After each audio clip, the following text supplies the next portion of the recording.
Good morning students. आज हम 10th class में एक्सरसाइज 6.3 के कुछ डाउट्स क्लियर करेंगे आपके।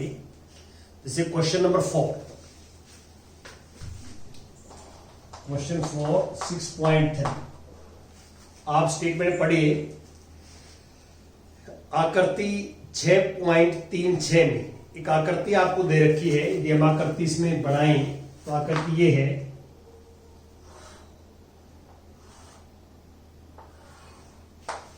ये आकृति है टी क्यू आर और एक पॉइंट पी यहां पे है, पी पॉइंट, और एक एस पॉइंट यहां पे है, एस। पी और एस को मिलाया गया है और पी और आर को मिलाया गया है। और आकृति में दिया हुआ है कि कोण एक ये है और कोण दो ये है। कोण एक और दो बराबर है, ये दिया हुआ है स्टेटमेंट में। और हमें सिद्ध करना है,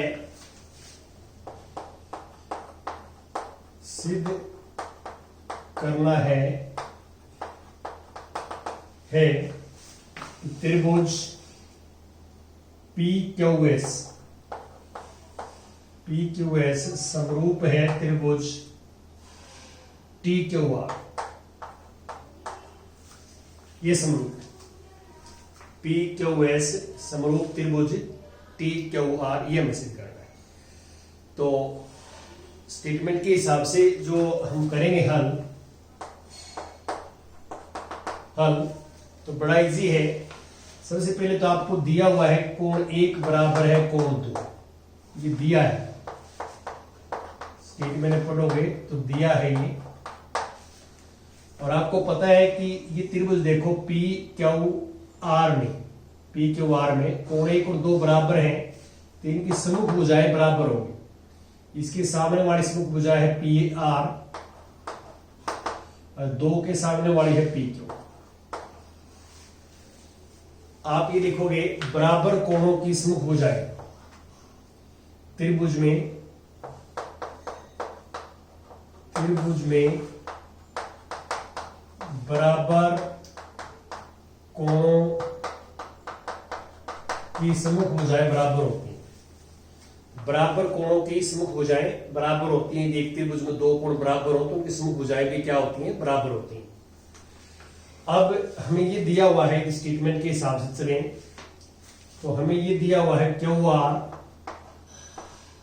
अपॉन QS बराबर है QT अपॉन PR। ये स्टेटमेंट में दिया है। तो आप इसको देखो क्या है। QR ये पूरी भुजा है कंप्लीट। QR अपॉन QS छोटे वाली है। QR पूरी upon QS equal to QT ये कंप्लीट अपॉन PR। तो PR की जगह यहाँ पे लिख सकते हैं QP। तो अगली बार और तो मैंने कोई चीज नहीं किया इसमें। QT अपॉन जो PR है, PR की जगह मैंने लिख दिया QP। यहां क्योंकि PR इक्वल टू PQ ये ऊपर लिखा मैंने, तो मैंने और कोई चीज नहीं किया। जहां PR लिखा हुआ PR वहां QP लिख दिया। तो अब ध्यान से देखो, हमारे पास जो रिजल्ट आया वो ये आया कि QR upon QS equal to QT upon QP। इससे ये हो गया कि जो PS है वो TR के समानांतर होगी। दिस इंप्लाइज PS इज समांतर है PS TR के। ये हम आपको जो है 9th क्लास में पढ़ाते थे कि यदि मान लो त्रिभुज में दो भुजाएं अनुपातिक हो, आपस में समान अनुपात में हो, तो जो इनको समान अनुपात में विभाजित करती है वो तीसरी भुजा के समानांतर होती है। ये इससे होता है। इससे क्या होगा फिर देखो, PQS और TQR करना है। इससे ये हो जाएगा कि ये जो कोण है, ये कोण वो इसके बराबर होगा और ये कॉमन है दोनों में। तो यहां लिख देता हूं मैं 3 बराबर 4। तो अब हम ये लेंगे त्रिभुज पी क्यू एस और त्रिभुज टी क्यू आर में ये त्रिभुज लेते हैं। तीन त्रिभुजों में क्या होगा कि कोण 3 बराबर है कोण 4, ये संगत कोण है। भुजाएं ये समानांतर संगत कोण है और कोण 1 बराबर है कोण 1। तो इसका अर्थ ये हुआ कि इस त्रिभुज के दो कोण इस त्रिभुज के दो कोणों के बराबर हैं। अब बराबर है त्रिभुज क्या हो जाएंगे? समरूप। तो यहां हम ये लिख सकते हैं इसके बाद ये लिख सकते हैं कि त्रिभुज पी क्यू एस समरूप है त्रिभुज टी क्यू आर के। ये ए और जो है समरूपता नियम समरूप है ए समरूपता नियम से हमें सिद्ध कर दिया। ऐसे हमें करना है।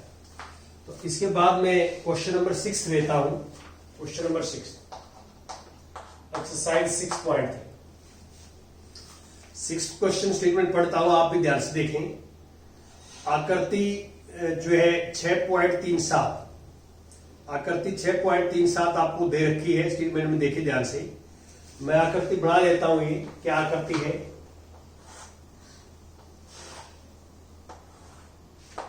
ये है एबीसी। ये एक बिंदु यहां पे है डी और एक बिंदु है यहां ई। तो इसको भी मिलाया गया है, इसको भी मिलाया गया है और इसको भी मिलाया गया है। ये देख के बनाना है डायग्राम सेम टू सेम। और आप इसमें जो है सिद्ध करना है, लिखेंगे सिद्ध करना है कि त्रिभुज एबीई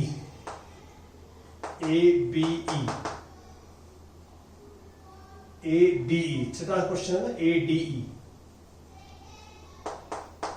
एडीई वो समरूप है त्रिभुज एबीसी। ये सिद्ध करना है। देखो, दो त्रिभुजों को समरूप करना हो तो हमारे पास 3 नियम है समरूपता के। तीनों में से कोई एक नियम हम जो है यहां लगाएंगे। और अब इसका हल बड़ा आसान है, इजी है बिल्कुल। देखो, दिया है एक चीज ये दे रखी है आपको कि त्रिभुज एबीई और सर्वांगसम त्रिभुज एसीडी।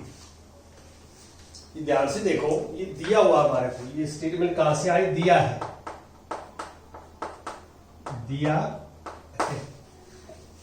स्टेटमेंट में दिया हुआ है।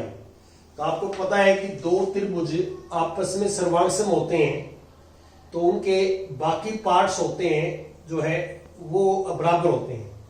यहां पे दो त्रिभुज सर्वांगसम है तो हम ये कह सकते हैं कि AB जो है, AB में AB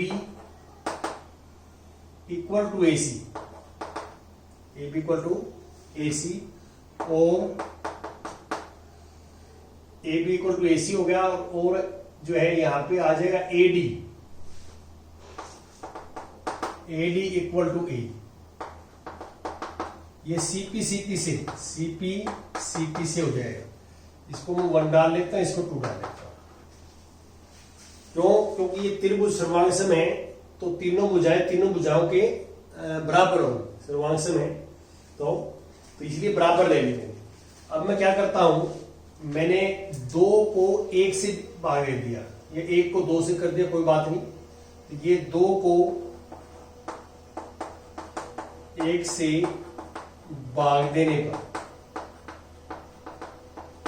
पर तो आप लेफ्ट को लेफ्ट से भाग देंगे तो AD अपॉन AB आ जाएगा, और राइट को राइट से देंगे तो AE अपॉन AC आ जाएगा।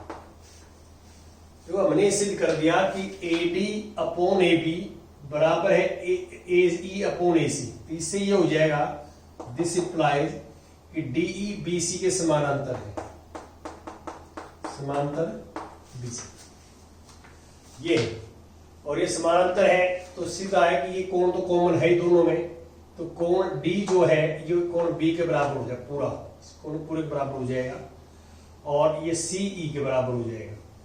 तो अब इस त्रिभुज में आप कह सकते हैं कि त्रिभुज जो है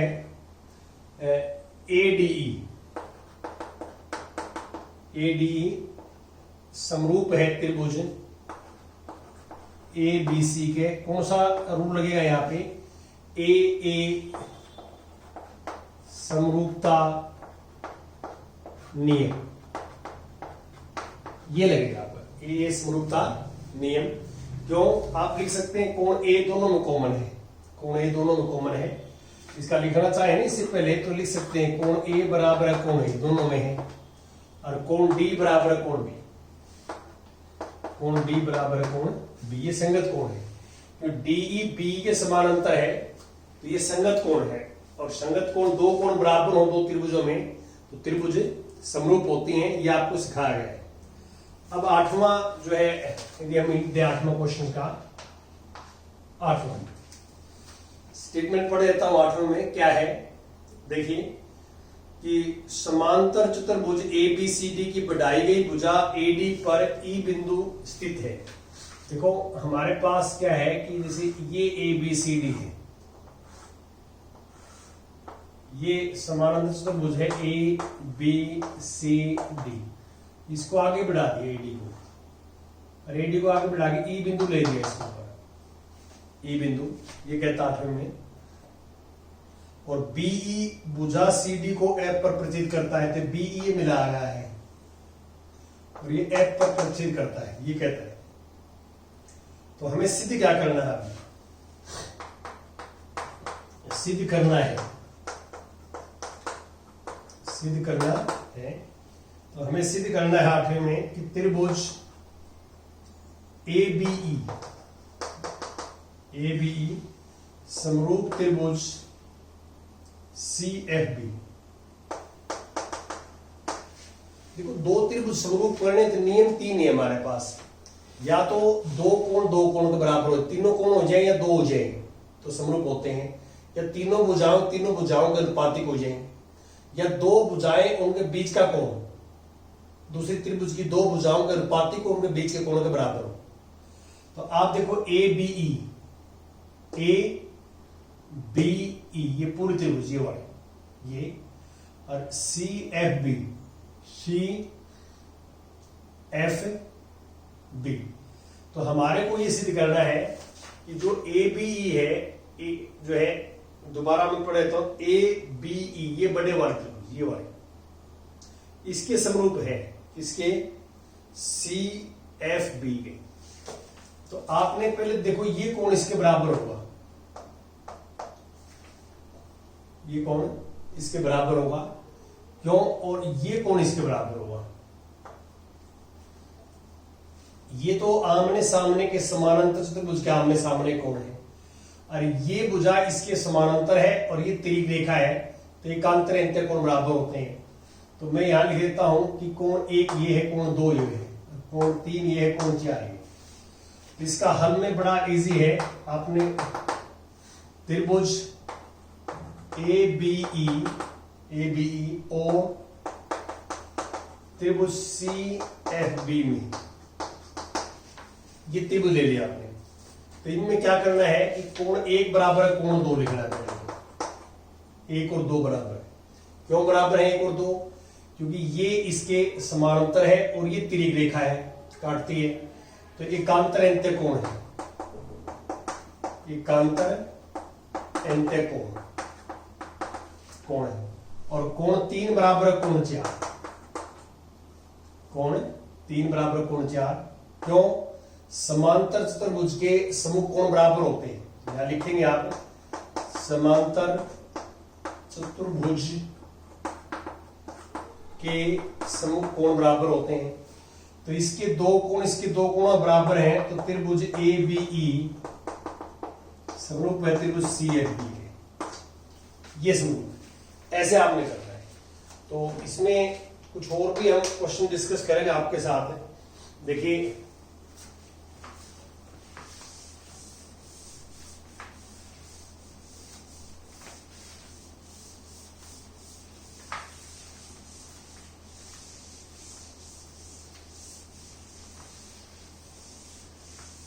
हाँ,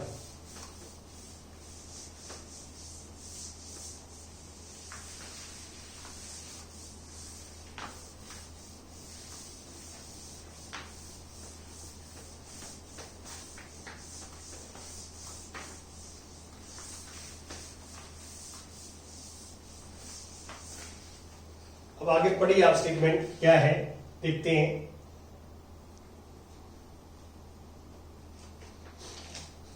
हाँ जी, स्टेटमेंट में अब क्या करते हैं हम आगे, क्वेश्चन नंबर 13 देखिए आप पहले। 13 क्वेश्चन में क्या है, 13 क्वेश्चन में है कि एक त्रिभुज एबीसी की भुजा बीसी पर एक बिंदु डी इस प्रकार स्थित है। एबीसी एक त्रिभुज है,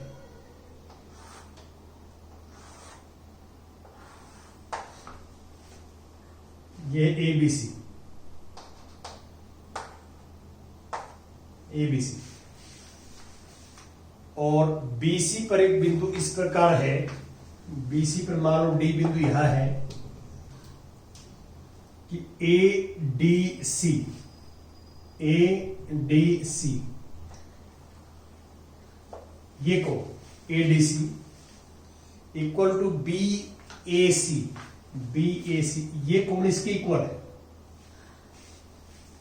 ये कौन इसके इक्वल है दिया हुआ है। और हमें सिद्ध करना है क्वेश्चन नंबर 13 में, सिद्ध करना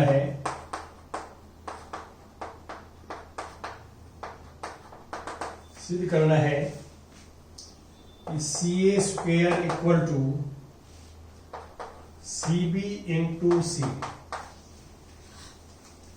ये सिद्ध करना है। तो हम क्या करेंगे, हम इसमें दो त्रिभुज लेंगे, एक त्रिभुज लेंगे A B C, A B C. तो हम त्रिभुज लेते हैं इसके हल में, त्रिभुज ए बी सी और त्रिभुज देखो ए कोण सी के डी के बराबर है, तो त्रिभुज डी ए के कॉरस्पॉन्डिंग डी है, डी और जो है बी के इसके इक्वल ये है और सी सी के इक्वल है, सी लास्ट में आ जाएगा या फिर ए आ जाएगा, ए। तो डी ये आ जाएगा ना, ये डी ए सी ये आ जाएगा। तो यहां डी मैंने क्यों लिया इसके संगत, इसके संगत डी इसलिए लिया है कि कोण ए इक्वल टू कोण डी दिया हुआ है और सी सी के संगत है, तो बाकी कौन सा बच गया, ए बी के संगत अपने आप हो जाएगा। तो इसमें हम क्या करेंगे इन त्रिभुजों में कि कोण, पहले हमने बी ए सी बराबर कोण ए डी सी ये दिया है और कोण सी दोनों में है, कोण सी दोनों त्रिभुजों में है। ये कहां से आया, सी उभयनिष्ठ है, उभयनिष्ठ है। तो त्रिभुज में यदि दो कोण बराबर हैं तो त्रिभुज ए बी सी समरूप है त्रिभुज डी ए सी के। यहां पे जो समरूपता का नियम लगे हो ए समरूपता नियम लगे है, ए समरूपता नियम। और आपको पता है कि दो त्रिभुज समरूप हो तो आपस में भुजाएं अनुपातिक होती हैं, तो हमने ऐसी भुजाएं लिखनी है कि ये रिजल्ट आ जाए। तो मैं यहां पे देखो सी ए मैंने अभी फिलहाल जो लिखी है सी ए वो छोटे वाले त्रिभुज भुजा लिखी है, छोटे वाले की। तो सी ए छोटे वाले की है तो अपॉन सी बी करता हूं, सी बी ये बड़े वाले की, ऊपर छोटे वाले की है नीचे बड़े वाले की, और अपॉन अब छोटे वाले की है ये सी डी अपॉन सी ये बड़े वाले। जो ऊपर लिखी है मैंने दोनों भुजाएं वो छोटे वाले त्रिभुज की हैं, छोटे वाले की, और ऊपर जो लिखी हैं वो छोटे वाले के नीचे बड़े वाले त्रिभुज की लिखी है, ये ध्यान रखना। तो अब क्रॉस मल्टीप्लाई मैंने ऐसे इसको देख के लिखा है सिस्टम कि हम इसकी क्रॉस मल्टीप्लाई आर पार गुणा करें तो C A equal to C B into C B R hands to, ऐसे करते हैं, ये तरीका है हमारा। इसके बाद क्वेश्चन नंबर 14 देखिए आप। 14 में क्या है स्टेटमेंट में पढ़ देता हूं। 14 के अंदर 14 में एक त्रिभुज एबीसी की भुजाएं AB और AC तथा माध्यिका AD एक अन्य त्रिभुज की भुजाएं PQ और PR की माध्यिका PM के समानुपाती हैं। दर्शाइए कि त्रिभुज जो है वो समरूप है, ये दर्शाना है। ठीक है, ये आ जाएगा हमारे पास। 14 में दो त्रिभुज बनाने हैं पहले तो हमने, एक तो ABC,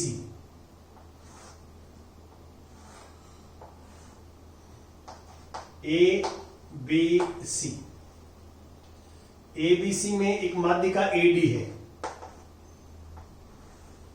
ये, और एक दूसरी त्रिभुज बनानी है ये त्रिभुज है, इसमें PQR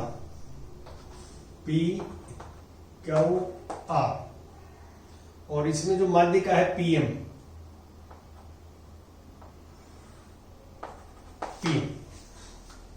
हमें दिया हुआ क्या है पहले इन्हें हम बात करें। दिया है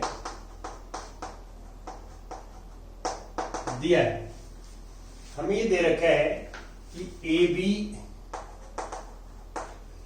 upon PQ, AD upon PM और AC अपॉन PR, ये दिए। और सिद्ध क्या करना है,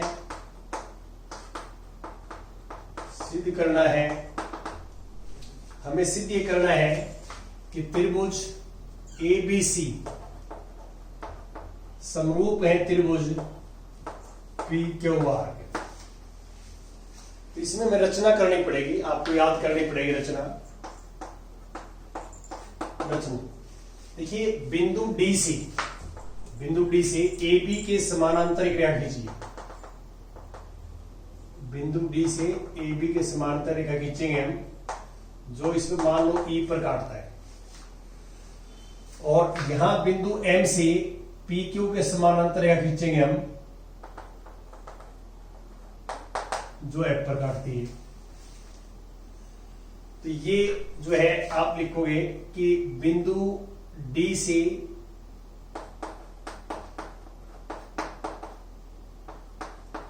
DE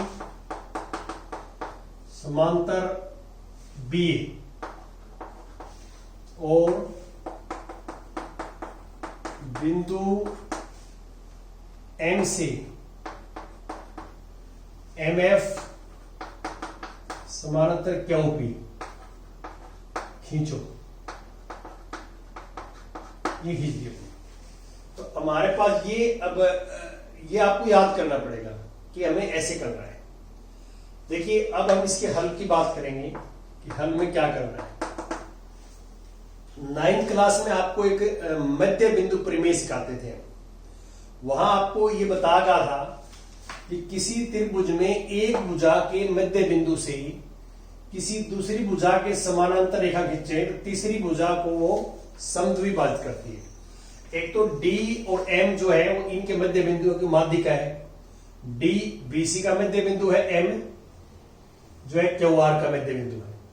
तो ये मध्य बिंदु है, तो इनको हम ऐसे लिख सकते हैं, जो हम बात कर रहे हैं कि इनका मध्य बिंदु है, तो ये E और FB इसके और इसके मध्य बिंदु होंगे। यहां आप लिखोगे कि दो बातें होती हैं। तो DE जो है, DE वो हाफ ऑफ AB होता है, AB, और यहां MF जो होगा, MF वो हाफ ऑफ QP।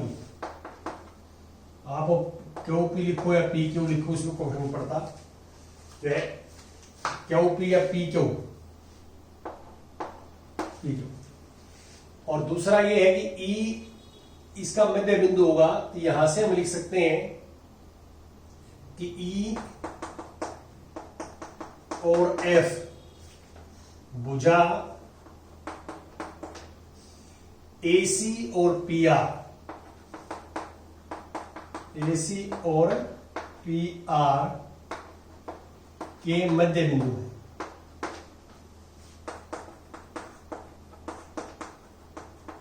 बिंदु ये कहां से रिजल्ट आया? ये मध्य बिंदु परिमेय होता है कि मध्य बिंदु परिमेय ये होता है कि कोई भी हम त्रिभुज लें ना, कोई भी त्रिभुज लें, यदि हम किसी एक भुजा का मध्य बिंदु ले लें और इस भुजा के समानांतर यहां खींचेंगे तो ये सामने वाली भुजा को भी समद्विभाजित करता है। ये हमने 9th क्लास में मध्य बिंदु परिमेय आपको सिखाई है, तो उससे ये रिजल्ट आ गया।